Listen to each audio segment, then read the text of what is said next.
Welcome back, folks. I'm Frizz, and today we're going to be talking about the lore skill, which is actually my favorite skill from a game philosophy standpoint due to its sheer flexibility, at least as of writing this script. We're going to be talking about lore in its entirety today, how it's used, and all of the feats you can take that affect it.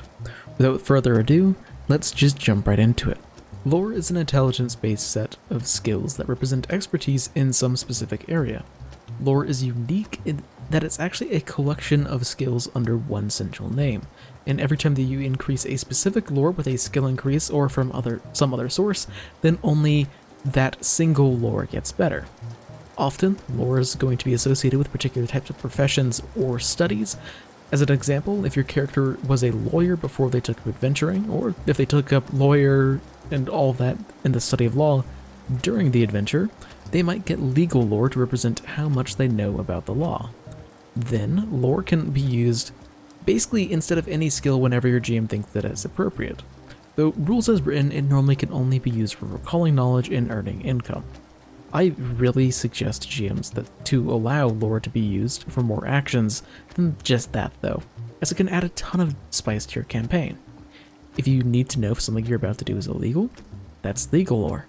If you need to make an opening statement in court, I think that you should also be able to use legal lore for that, as it's something that would be covered from someone who is experienced with law and how courts and trials work. If you can conceivably stretch a lore to cover for a skill, your GM might allow it, and you might as well ask.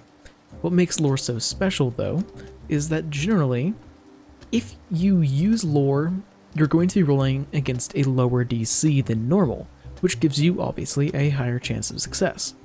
Basically, if you are specifically trained in sailing lore, you're probably going to be better at navigating at sea than someone else who is just going to be using survival, as you are specifically trained in how to navigate at sea, so it's easier for you. Normally, if the lore is related but unspecific, like undead lore whenever you're trying to identify an undead that is related, but it is not specifically about that type of creature, the DC for recalling knowledge on it is lowered by 2. If the lore is specific though, like if you have ghost lore, then the DC is lowered by a whole 5. These are some really serious DC reductions, and you can make incredible use out of them if you pick your lores correctly. Now that I've talked about what the skill even is, let's just start talking about the feats. The additional lore skill feat is honestly one of, if not the best skill feat in all of 2E, and you can't change my mind on this, even if it isn't actually the best mechanically. Additional lore gives you a skill proficiency in a single lore skill of your choice, and that skill proficiency automatically increases as you level up. At level 3, you automatically become an expert in the skill, and at level 7 you become a master, and you become legendary with that specific lore at level 15. That is absurdly good for a single skill feat, and due to the way that lore works, it isn't even all that overpowered. For basically any other skill in the game, this would be incredibly overpowered. But due to the way that lore works and how specific it is, it's pretty manageable. You'll just be insanely knowledgeable about one specific topic, and it just takes a single skill feat. Actually, I personally believe that everyone should get this skill feat at level 1 for the lore that they get from their background, as giving lore scaling proficiency isn't overpowered in the slightest, but rather it lets it keep it relevant. Experienced Professional is a pretty simple feat. You are incredibly experienced at working for a living using whatever professional skills that you have, and your experience shows. If you critically fail on a lore check to earn income, that is specifically a lore, any of them work, but not any other skill that you can use to earn income, you then get a failure instead of a critical failure. Once you are an expert in that particular lore skill, you get double gold whenever you roll a failure whenever using that specific lore to earn income. Whether or not this feat is useful to you depends a huge amount on your campaign, and how much earned income actually comes up in it.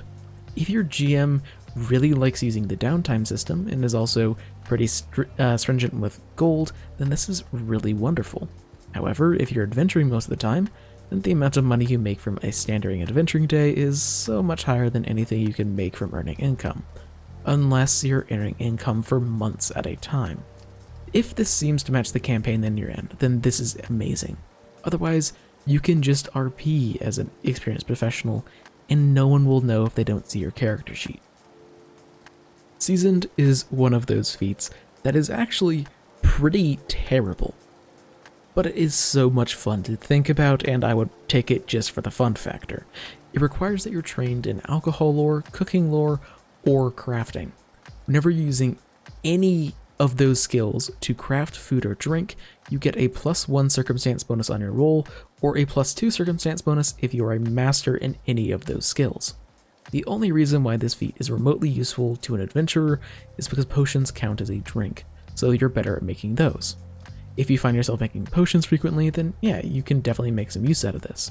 However, its far more important use is in making killer alcohol. Remember, not all your skill feats have to be good, they just have to make a fun time at the table. If you want to play an alchemist that is searching for the mythical alcohol that doesn't taste like shit that can actually make a high level character drunk, then absolutely go for it. It may not be the most mechanically powerful feat, but it certainly sounds fun. Battle Planner is a fun feat that works great for tactician characters and is a godsend for any intelligence-based character, or anyone really. You have to be an expert in warfare lore to take the feat, but once you do, it helps you make strategies for battle ahead of time, and it helps you actually execute them. Whenever you scout out a potential battlefield, or enemies that you're going to be fighting, or if someone else scouts it out for you, you can take a minute with that information to plan an attack strategy, rolling a warfare lore check. If the information was accurate at the time and is still accurate whenever you would actually get into a combat there and initiative is rolled, you can instead choose to use your previously rolled warfare lore instead of your normal initiative check. As this isn't a secret check, you're fully aware of how good or bad your plan was. So if you roll low on your warfare lore check, you can always just choose to wing it by rolling initiative normally. Winning initiative is normally pretty important and can help shape how a fight starts, even if it does require scouting to work. The power of this feat is mainly for intelligence-based characters or for classes with horrible perception proficiency. Being able to use a skill that uses intelligence is fantastic for wizards and maguses and other classes that have great intelligence and bad wisdom. So long as you scout out your fights, this can really help you with winning initiative, and that can make the important difference between getting out that vital fireball or buff spell before shit hits the fan. Unmistakable lore is rather simple, and it makes it impossible for you to get false information whenever you are thinking about something for which you are particularly knowledgeable on. Of course, this is not actually true if you have the dubious knowledge feat, but it does greatly reduce the amount of false information that you're going to be getting. Whenever you use any lore skill for which you are trained to recall knowledge, any critical failures become failures, meaning that you don't get false info. Also, once you're a master in any lore, you get additional information on any critical success you roll with any lore. If you pick a good lore for the campaign you're a part of, this can save you from getting so much bad information. And also, keep in mind that this applies to every single lore recall knowledge that you roll, regardless of whether or not it's actually the one that has a high proficiency. So you can make some pretty good use out of this. Legendary Professional is the only legendary lore skill feat, and it's basically just a performance skill feat. You are so famous due to your skill in whichever lore you have, that is of course legendary proficiency, that you become a household name. This works as the Legendary Performer feat, meaning that people only have to succeed at a DC 10 society check to know who you are, and generally, due to knowing who you are, they become one step more friendly towards you due to knowing you and having some sort of thoughts on you. This attitude boost doesn't have to be because they like you though. If you're famous for being a good chef, yeah, they might like you. But if you're famous for brutal battle tactics or for being a ruthless lawyer, they could just be terrified of you, which ends up making them a bit more friendly. Also, whenever you use lore to earn income, you can target higher level jobs as people will be actively seeking you out. Effectively, if you're legendary in cooking lore, people are now actively coming to wherever you're working to get your food rather than your average clientele, so they're going to be higher level. This can help you make a lot more money. This is a pretty cool bonus and all, but the household name part is easily my favorite part of this feat. Also, if you take additional lore multiple times, you're going to be a household name for every single lore that you have that's legendary, which is going to be all of them due to how additional lore works. This can get silly really fast because you're going to be a household name for like 6 different things. Overall, I think it's pretty obvious that I really love how lore was implemented into 2E. It basically replaces the profession skill from 1E, but due to how 2E is designed, I feel like it works way better due to how it is a bit more of a lenient system. In 1E, if you took a profession, it was generally not optimal, or it was just to take a particular feat.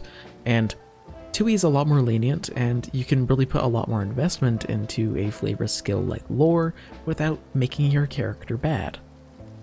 Having a lore that you've picked up come up or be super relevant is incredibly gratifying. And on that note, GMs, please make sure that the lores that your players pick up are useful in at least some way. And so long as it isn't game breaking, maybe think about allowing them to use lore for things other than earning income and recalling knowledge. It feels really great for the players to actually be able to use their lores, and ultimately, isn't people having fun at the table the goal of the game? I don't think that it would be a bad idea to allow people to use lore more often, and it's a fun skill. Thanks for watching. This was an interesting video to script and actually figure out what to say, as lore is an incredibly generic skill by design. I decided not to cover all the details of recalling knowledge, earning income, and the entire list of lores that Paizo provided to save you guys the monotony of having to listen to that. If you guys have any suggestions on what I could do to improve, then I would love to hear them. And if you liked the video, then liking and subscribing would really help out me and my channel. Until I see you next, live a wonderful life.